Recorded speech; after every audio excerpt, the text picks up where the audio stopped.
Hello అండి, welcome to my channel. ఈరోజు వీడియోలో మీకు నేను ఒక మంచి ఇంపార్టెంట్ టాపిక్ గురించి షేర్ చేయబోతున్నానండి. అదేంటంటే బేబీస్కి సున్నిపిండి వాడచ్చా లేదా అనే టాపిక్ గురించి నేను ఈరోజు మీకు షేర్ చేయబోతున్నానండి. వీడియోలోకి వెళ్ళిపోతే అసలు సున్నిపిండి ఏ మంచి నుండి వాడాలి, సో సున్నిపిండి వల్ల పిల్లలకు కలిగే అడ్వాంటేజ్ అండ్ డిసడ్వాంటేజెస్ మీకు ఈరోజు నేను షేర్ చేయబోతున్నానండి. ముందుగా సున్నిపిండి అనేది న్యూబార్న్ బేబీస్ అస్సలు వాడకూడదండి. నా సజెషన్ ప్రకారం సున్నిపిండి మనం మినిమం ఒక బేబీకి 3 months వచ్చాకనే మనం సున్నిపిండి పెట్టడం స్టార్ట్ చేయాలి. అది కూడా వాళ్ళ స్కిన్ కండిషన్ చూసి.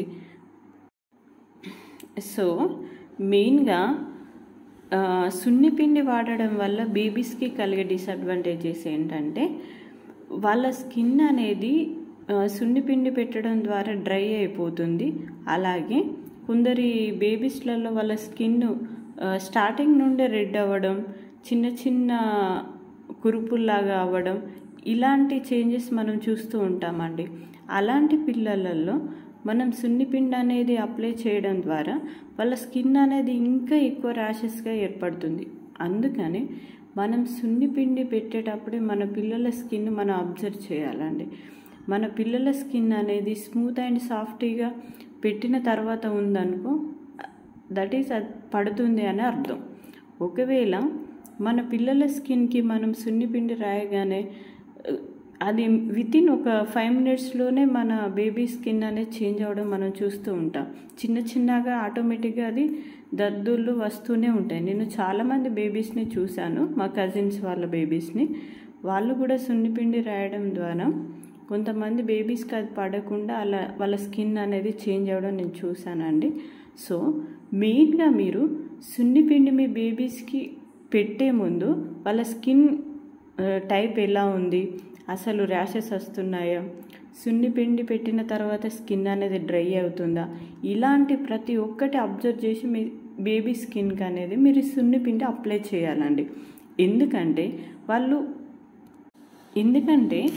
వాళ్ళు ఈ సున్నిపిండి పెట్టడం ద్వారా తర్వాత వచ్చే ప్రాబ్లమ్స్ని బేబీస్ తట్టుకోలేక బాగా ఏడుస్తూ ఉంటారు, చాలా ఇచ్చింగ్గా ఫీల్ అవుతారు, వాళ్ళు నిద్రపోరు.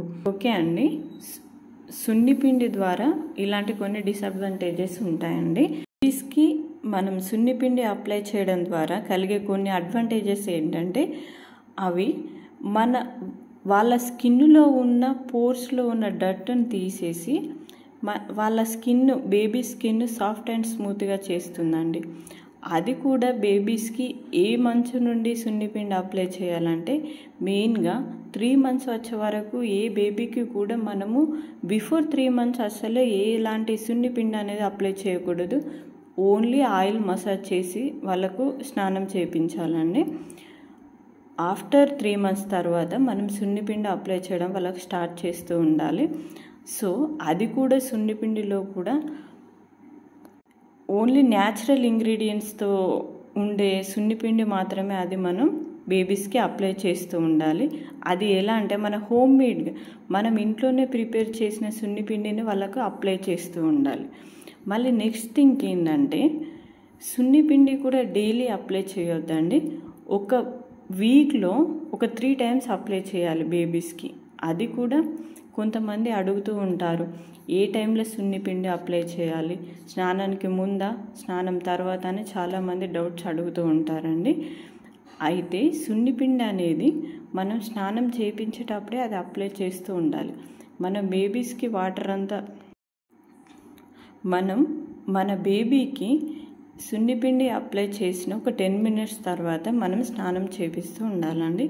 అలా చేయించడం ద్వారా వాళ్ళ స్కిన్ అనేది స్మూత్గా అవుతుంది. ముందే సోప్ పెట్టి తర్వాత సున్నిపిండి అప్లై చేయడం ద్వారా ఎలాంటి ప్రయోజనాలు ఉన్నాయండి. నేను చెప్పేది ఏంటంటే బేబీస్కి ముందే మీరు సున్నిపిండి అప్లై చేసి దెన్ సోప్ అనేది మీరు పెట్టండి. అప్పుడు వాళ్ళ స్కిన్ అనేది స్మూత్గా అవుతుంది. ఈ సున్నిపిండి యూజ్ చేయడం ద్వారా కూడా పిల్లల స్కిన్ అనేది హైడ్రేట్ అవుతుంది. సో నెక్స్ట్ వీడియోలో మీకు ఇంట్లోనే సున్నిపిండి ఎలా ప్రిపేర్ చేసుకోవాలో నేను నెక్స్ట్ వీడియోలో మీకోసం షేర్ చేస్తానండి. Thank you for watching.